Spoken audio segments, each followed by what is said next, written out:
Heartsprinkle. Hey everyone, it's Krystle and welcome back to Heartsprinkle. Today I'm going to show you guys some tips on how to make my Heartsprinkle pillow.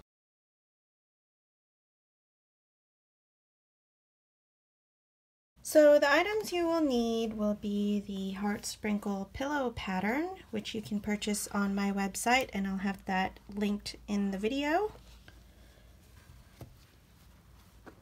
Here is my K or 6.5 crochet hook, stitch marker, this darning needle, which I have on my KATHYSKOZIES pin cushion.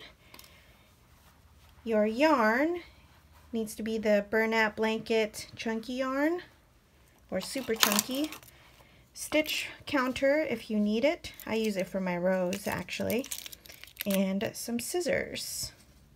And don't forget the Polyfil.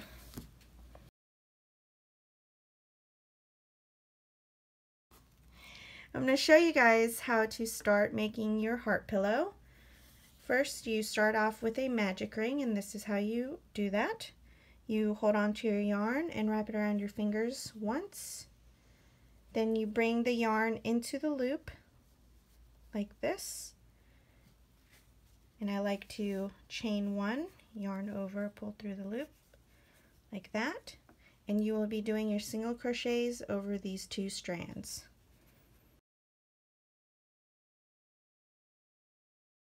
When you guys do that row, you tighten by pulling this slowly and carefully. Do not pull too hard because you will break the yarn.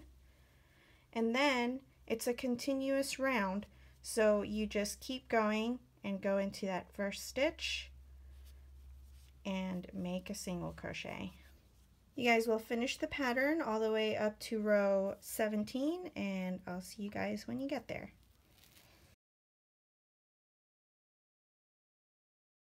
Alright you guys, for the purpose of this video, I'm going to show you on a different heart that I already have worked up how to connect the front to the back. So I finished row 17, and this is the first stitch here, and then you're going to count the specified stitches to connect it at, and this is what you're going to do. You're going to count it around, and that's what you mark it somehow, whether you're just going to use your finger or actually put another stitch marker there, you can.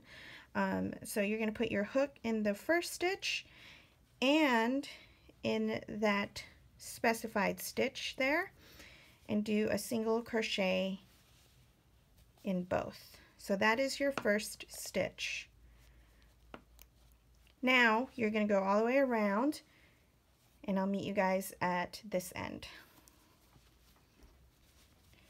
The last stitch for this round is worked around this stitch that was used to connect the front and back. So we're going to do our single crochet there, and then continue on to the next round and do a single crochet right here, and we can start from there.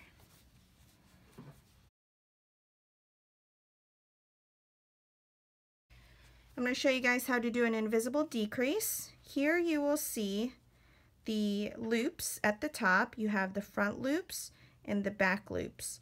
When you do an invisible decrease, you only pick up the two front loops of the two stitches you're going to decrease. So this is how you do it. You put your hook on the two front loops. So you're going to have 3 loops total on your hook. Yarn over, pull through 2 loops. Yarn over, pull through 2, and that is your single crochet invisible decrease. You guys are going to work up all the way to round 23, and I will meet you back when I get to that round.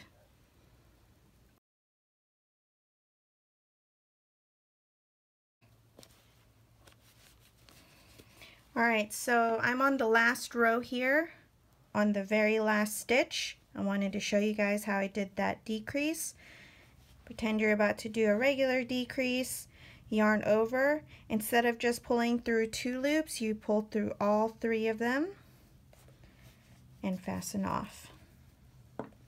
Leave a tail so you can sew this in later. I like to leave this little gap open until you start stuffing it with polyfill.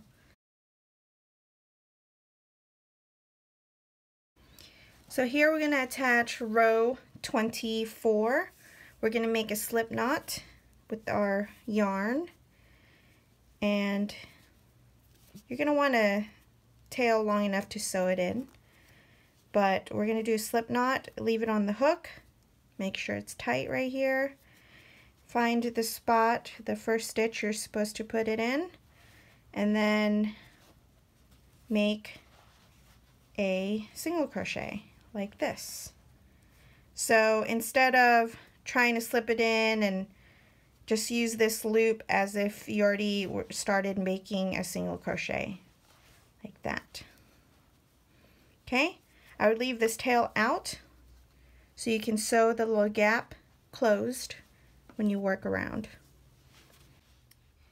Here I like to work the last stitch, kind of like how you connected the front and back. And I like to just connect it to front. So this is the last stitch we have, and we're just going to connect it to the front so it closes better.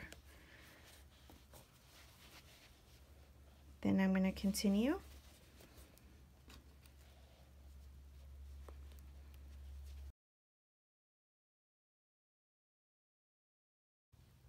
Row 26 is when I start putting the polyfill in.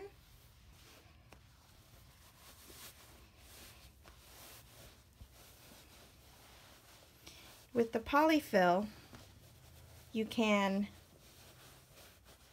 like, in a way you want to like sculpt with it, and you don't want to overstuff the pillow.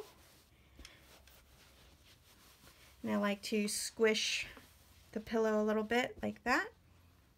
You want to feel the heart to make sure you're not leaving empty spaces. Then I'm going to close this up some more and start putting more polyfill.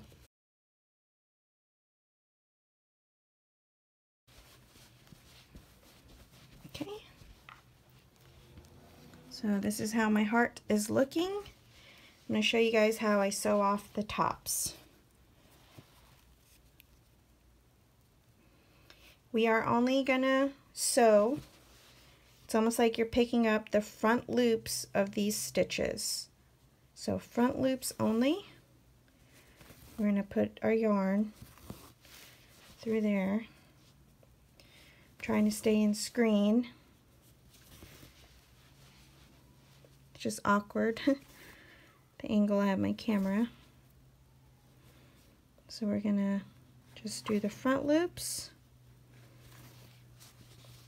Once we get back to the beginning, we're going to pull and then tie it off. Okay? Before we make it permanent, let's make sure all that fluff in there is in where you'd like it to be. Just tie a knot and tuck your string in.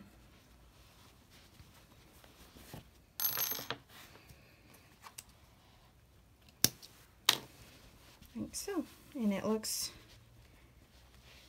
like the perfect shape at the top there. Okay, gonna do that to the other side. For this string that I had sticking out here, I just tied it off and closed off that hole more, and I'm just gonna tuck the string in. Okay, and that is all you need. Let me know what you guys think of this pattern. I hope you enjoyed this video. Hope it was helpful for some of the steps on the pattern itself. If you do make this heart and post it, make sure to tag me and use hashtag #craftwithsprinkle or hashtag #heartsprinkle. Thanks so much for watching, everybody, and I'll see you guys next time.